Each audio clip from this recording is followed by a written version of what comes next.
All right, quickly in the paper segment now, let's check out the top stories in the newspapers this Saturday. Looking at The Guardian, which is its lead story says World Press Freedom Day, federal government pledges to provide unfettered access to journalists. In other stories, on contempt proceedings, appeal court grants EFCC's motion for stay of proceedings. EFCC insists on prosecuting former Governor Matawale over an alleged 70 billion naira fraud. Your government is deceitful, workers tell Tinubu amidst the wage increment drama. And FG set to increase gas supply to domestic market with 3 projects ready for commissioning, says presidency. Of course, the Nation newspaper says here, petrol scarcity, how 7 trapped vessels are prolonging crisis.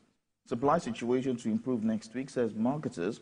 Militaries pay 800 naira and above for litre of PMS. Mobil Shell, others get conditions for divesting 26 oil blocks. Anxiety over plots to violate court restraining Adeleke from King coronation. Tension as monarch miners spoil for war in Ogun State. NERC unbundles TCN, sets up independent system operator. Tinubu to unveil 3 critical gas infrastructure projects. Of course, that's it in the Nation newspaper this morning. On Saturday Punch, the big story there reads, NNPC marketers trade blame as fuel crisis deepens. Marketers exploiting situation to make money, says NNPCL. But the independent petroleum marketers fire back, saying we cannot supply what we do not have. On a personal level, Trigger Happy Cop throws pregnant wife, aged parents into mourning, killing breadwinner Jocelyn for Petrol. That's a human angle story there. FIJ reporter detained on IG's order, spent 3rd night in detention. And Shuaibu, former deputy governor in Edo, says how I was begged to be Obaseki's deputy. Donyo Kukwe says overeating cost my excess weight. And don't trade in crypto, OPay, PalmPay, and others warn customers.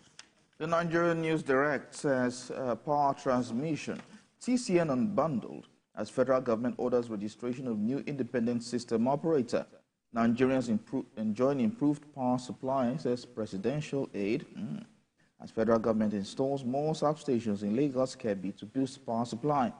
Divestment, companies urge NUPRC to grant ministerial consent without conditions. Staff shortage, association issues 14-day ultimatum to Governor Makinde to recruit more nurses. 2024 is for expansion, higher dividends for our shareholders, says Transcorp Hotels MD.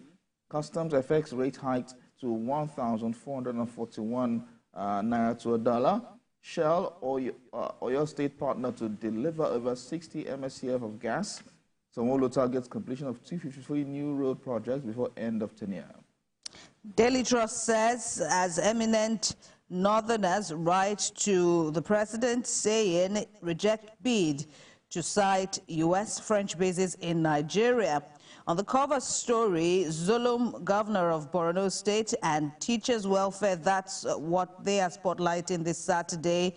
Teachers say 8,000 can't even pay our transport. We urged government not to sack a single teacher. The Union of Teachers also appeals to aggrieved members not to be hasty, but to be more patient. And as the world marks the World Press Freedom Day, Minister in the Tinubu government is quoted as saying no journalists incarcerated under this administration. NERC unbundles TCN, measles kills 42 in Adamawa, and there's also another spotlight on what is called the inside, the unending rivalry between entertainers Wizkid and Davido. Well, Salient Times says, banditry now business venture for some security of government officials, says rather, why Nollywood actresses make the best wives. NERC unbundles TCN, others registration of independent system operator. We have possible natural treatment for HIV, says Biochemist Association. Federal government to divest 26 oil blocks of 8.211 million barrels reserves. Federal government palliative contributing to food inflation, says Cardoso. I want to start fellowship groups, says Toke Makinwa.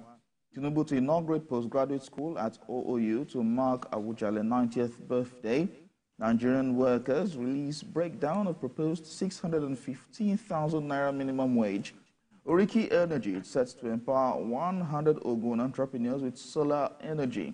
A teenager kidnapped and killed neighbor's 11-year-old son in Yobe.